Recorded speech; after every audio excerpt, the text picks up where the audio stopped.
Mga kapatid, doon sa ang Pasko ay sumapit, lalo na doon sa parte ng kanta na linya na may tatlong haring nagsidalaw. Alam niyo ba mga kapatid na hindi talaga tatlong hari yun, 3 wise men yun sa Bible. At sabi nga nila, mga kwentuhan ngayon, no? na yung mga 3 wise men na yun, nung dumalaw daw kay Jesus yun, nag-selfie lang at saka umalis na at saka nag-post na ng kanilang mga sa Instagram at saka sa kanilang Facebook. Mga kapatid, yan yung kwentong gawa-gawa lang dyan. So, mga kapatid, hindi talaga yung totoong ganun ang nangyari. Actually, 3 wise men. Ano ba ginawa nila ng 3 wise men? Mga kapatid, pagdating ni Jesus dito sa mundong ito, pag-usapan natin yan kasi yan yung nawawalang essence ngayon, mga kapatid. I-explain ko, paliwanag ko sa inyo bakit nawawalang essence na minodel ng mga 3 wise men. Mga kapatid, pagka tuwing darating ang Pasko kasi, ang ini-expect natin ay regalo.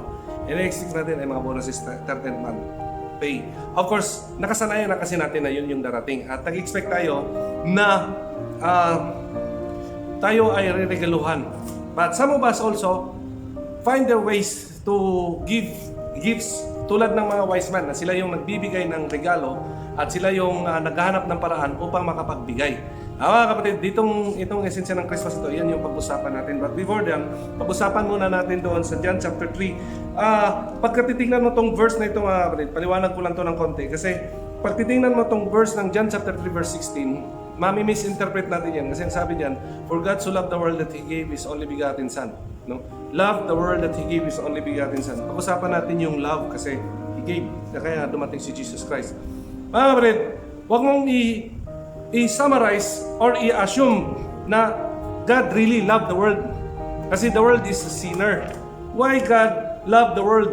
Mga kapatid, ipaliwanag ko lang yung purpose ditong Bible na ito. Kasi baka magsasabi ka na kahit sinner ako, love ako ng Jesus Christ. Kahit yung mga sinners, mga criminal, kasama rin. Of course, kasama yon. Pero ipaliwanag ko sa iyo, bakit mahal ng mundo?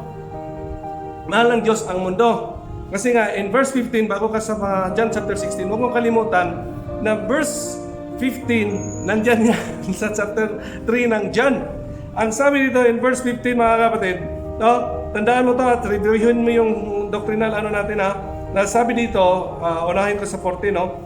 And as Moses lifted up the serpent in the wilderness, so the Son of Man be lifted up. Son of Man, and whoever believes in Him may have eternal life. Mga kapatid, ang titulo po ni Jesus, bago siya nagiging Jesus, pinangalanan ni Mary at Joseph, siya ay tinatawag na Son of Man. Ipaliwanag ko lang po kung konteksto ng Diyos, bakit sinabi ni John, for God so loved the world. Mga kapatid, although Jesus is the Son of God, but He is also the Son of Man. That is why God loved the world, because Jesus, as the Son of Man, is from the world also, or part of the world. Tandaan natin yung doctrinal theological konteksto natin, mga kapatid, itong sa expository na ginagawa ko po. Mahilig kasi ako sa expository, kaya magtaka kayo, kakaiba.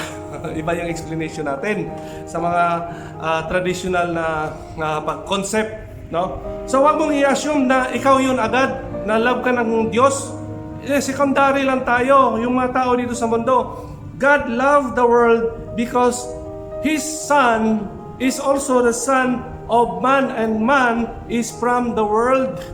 That is why the duality of Jesus, yung kanyang divine at saka yung pagiging human, is inseparable. Hindi po siya na si-separate. Hindi po siya nahihiwalay. Partly siya from God. That's why Jesus loved the world, because also Jesus is part from the world. That is why pinapakita sa atin sa process ng virgin birth.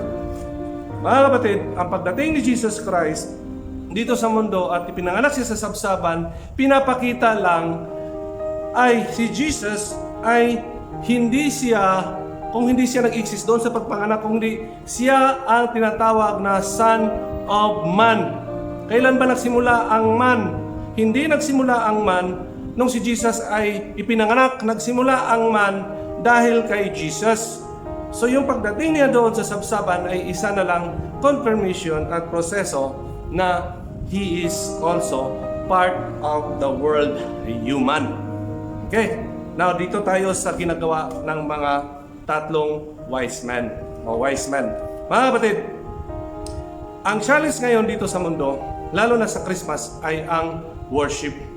Alam niyo ba mga kapatid na the best temptations that Jesus could fall, no? In Matthew chapter 4, lalo na sa partly ng chapter 4 verse 9 to 11, na when Jesus led by the tempter, the devil, into the highest peak of the mountain and show the kingdom of the world, Satan the devil offered to Jesus, sabi niya, I'll give this to you if you bow down and worship me.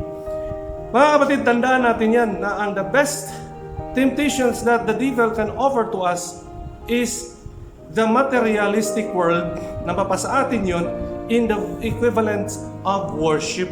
Mga kapatid, malalim-lalim po yun. That is why titignan din natin yung three wise men. Kasi nga, ang three wise men, when they came to Jesus, ang journey nila ay malayo pa.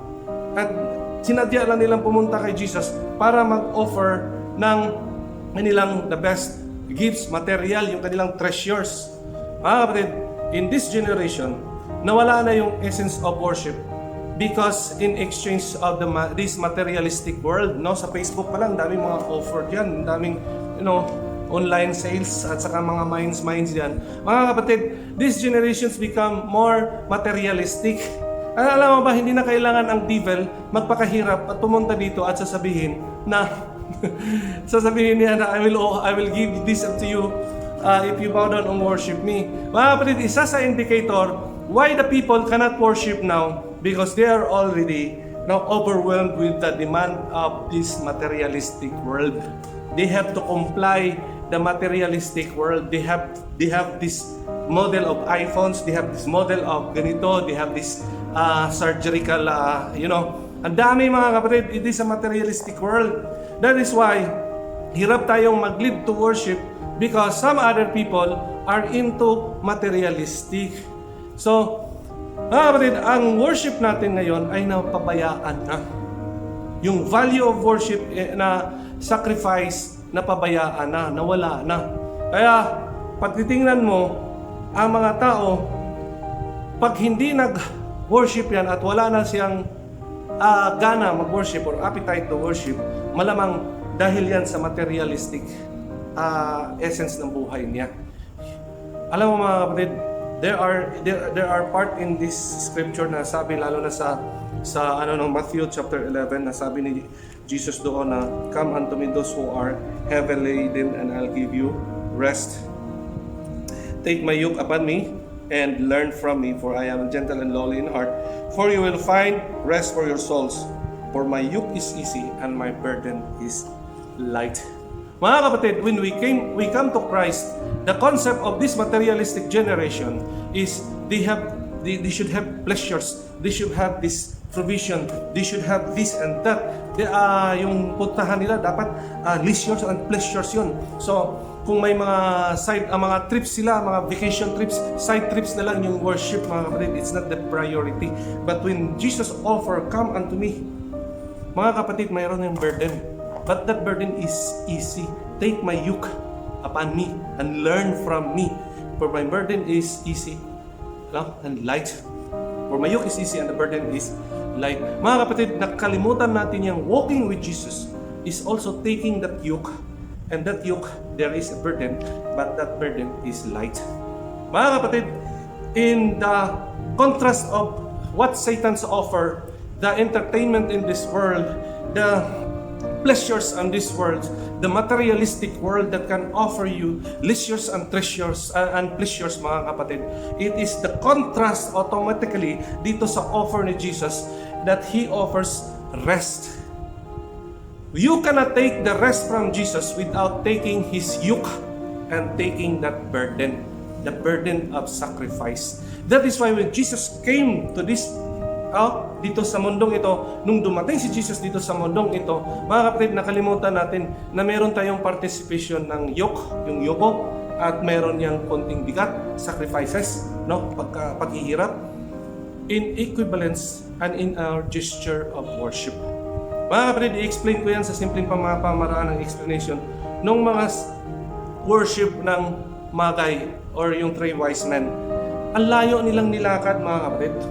From Persia to Israel, ang layo ng journey niyan at ang delikado yan ng security nila. nadala pa silang mga treasures para i-offer lang kay Jesus Christ. In this Christmas, what can you offer to Jesus Christ that it is your treasure and it is your sacrifice and it takes your life? Mga kapatid, wala na tayong ganong konsepto ngayon. When we come to church, when we offer sacrifices of praise, when we offer, wala na yung sacrifices of praise. Na wala na nga ang sacrifice, wala na nga pa ang praise. Mga kapatid, nakakalungkot talaga po. Because of the world is become sophisticated in giving us opportunity to enjoy leisures and pleasures, mga kapatid, that Satan offered to Jesus in ancient world. Huwag tayong magpaloko, mga kapatid. That is why in Matthew chapter 4, the temptations of Jesus, every time that Satan offers temptations, alam niyo ba, no? Palagi sinasagot ni Jesus, it is written. It is written. But din itong third temptations na ito, the devil did not use the tricks from the scripture. Yung first two temptations, he offers tricks, no? He offers scripture. Sabi niya kay Jesus, the devil, sabi niya kay Jesus, alam mo ba, Jesus, na nakasulat sa Bible na God will provide you bread that comes from the stone. Saan ito nangyari, mga kapatid? When Moses journeyed, no, out of Egypt, pinakain sila sa disyerto, anong tinapay doon. They eat bread. Yun yung tinutukoy ni Satan sa tingin ko. Pangalawa, mga kapatid, when you jump to the cliff, your foot will not be, hindi ka masasaktan. Mga kapatid, nangyari yan. Ang dami yan sa mga propeta. But the third time, that the temptations of Satan, he no longer used the scripture. But rather, he used the best trick na masusunod ng mga tao or talaga matitempt ang mga tao. The treasures of this world. Mga kapatid, the hindrances of your worship now might be this treasure, might be this materialistic world. Hindi ka makapag-worship kasi nabulag ka na sa mga materialistic concept dito sa mundong ito. At pat nabulag ka na, hindi mo na makikita si Jesus. So ano ngayon ang iti-take i-burden and yoke? Mga kapatid, it's all concept. Ang makikita mo, pagkakaintindi mo kay Jesus, it's no longer experience, but it's rather a reasoning and an idea and a concept. It's just an intellectual concept. That is why your worship is, yung tipong linya mo ng worship, is pwede naman ako mag-worship online, pwede naman ako mag-worship sa bahay na lang. Hindi na ako kailangan mag-sacrifice pa kasi pareho lang din naman yun, worship. May mga reasoning ka ng ganun. Why? Because you choose pleasure rather than burden. Why? Because you don't have experienced the presence of God. Jesus is not real to you. Mga kapatid, huwag tayong gumaya kay King Herod that when Jesus came, hindi totoo si Jesus sa kanya at wala sa kanya. Yun ay pinagpapatay ni mga kapatid. Mga kapatid, the three wise men, take it seriously that they came along the way to offer their sacrifices of praise to Jesus. Mga kapatid, pag titingnan mo ngayon ang konsepto natin sa worship natin, pag titingnan mo ngayon sa inner worship natin, yung response ng mga tao sa worship, kung wala silang personal encounter with Jesus, if they do not experience taking the burden, the yoke of Jesus and the burden of Jesus, they will never experience walking with Jesus, having that yoke and having that burden. That is why their worship is shallow, mababaw. Napakababaw kasi walang experience doon sa pagbuhat ng sacrifices na require ni Jesus bago mo makuha ang rest. Take my yoke, for my yoke is easy and the burden is light. Light. Kapatid, hindi mo makukuha yan kung hindi mo talaga kukunin yan na kasama ka ni Jesus. That yoke, you will be tied together. Kaya ang response mo ngayon sa worship, hindi ganoon kalalim. Mga kapatid, pag-usapan natin ngayon yung mga nagpo-prosper not because of their idea, their skills, but mga kapatid, yung mga bless ni Jesus, ni God. Kasi it is the concept of God to bless us. No? Kaya nga in-offer nila kay Moses, panahon pa lang ni Moses, na you will be in the land flowing with milk and honey. Ibig sabihin, the abundance. Mga kapatid, hindi po kasalanan maging mayaman. Okay lang po yun. Kaya nga si Jesus hindi napaloko kay Satan kasi ganun din naman ang pupuntahan niya. But when that treasure coming from Satan in exchange of your opportunity to worship God, to experience God, talo ka. Ito ngayon, mga kapatid, ang mga kapatiran nating mga pinagyaman ng Diyos. Hindi sila naloko doon sa ino-offer ng material dito sa mundo. Makikita naman natin yan sa simbahan natin. Most of our brothers and sisters here are into business.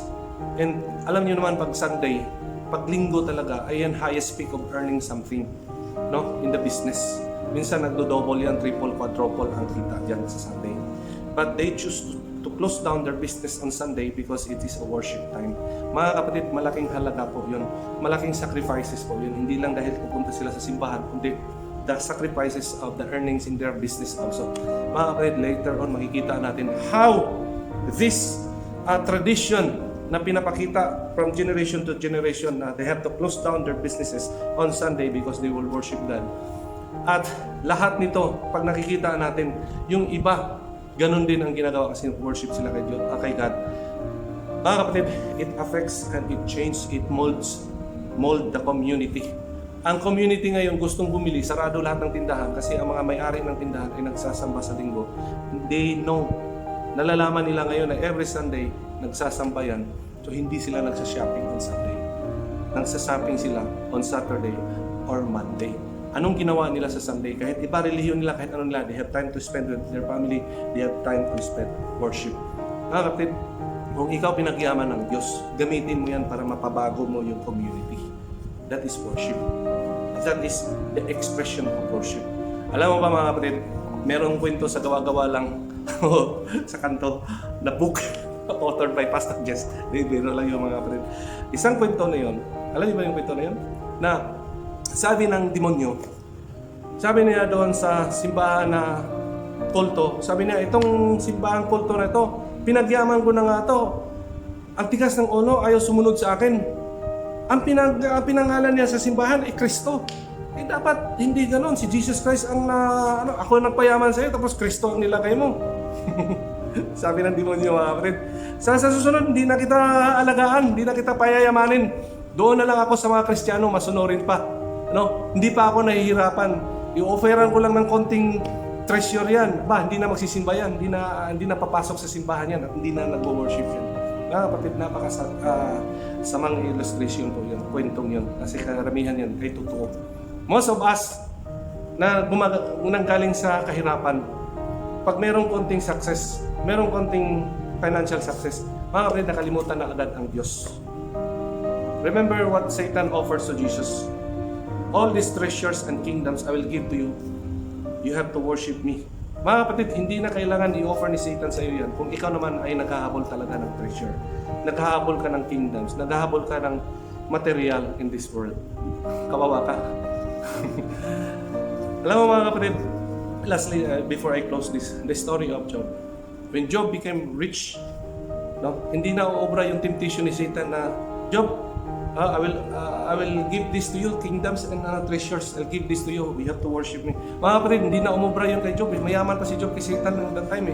That's why Satan, wala siya magawa.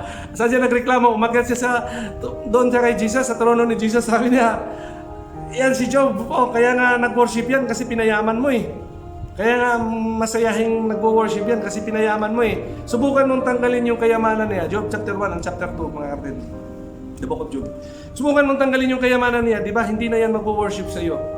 He will no longer worship you if you remove all of what he has.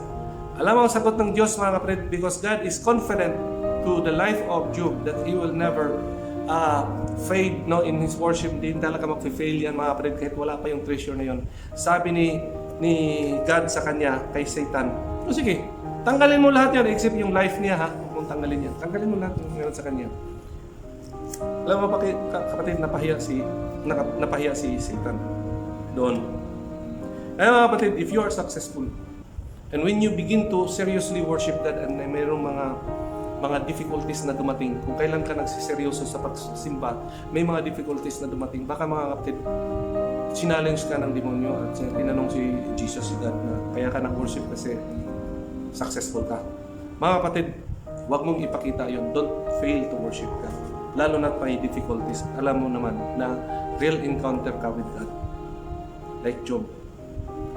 Na mga kapatid, ngayon, tingnan natin sa church natin.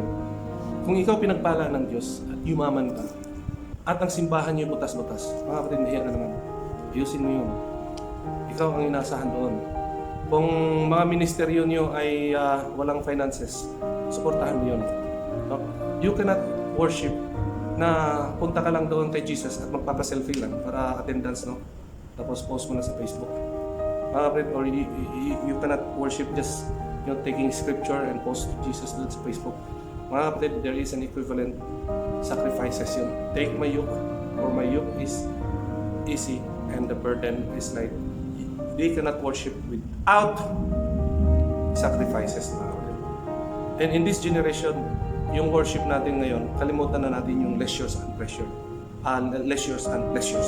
But rather, it is always a point of sacrifices.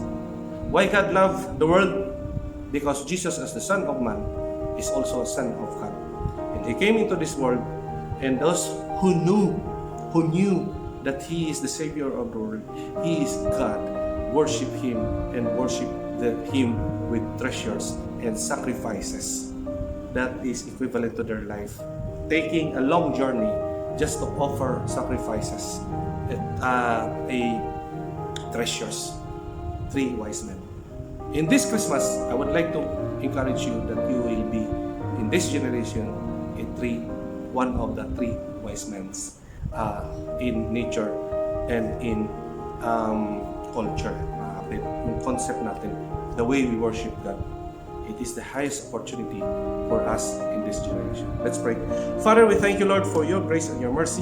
Thank you for guiding us. In this Christmas, Lord, forgive us na mas nauna pa ang mga bagay na gusto namin makamtan.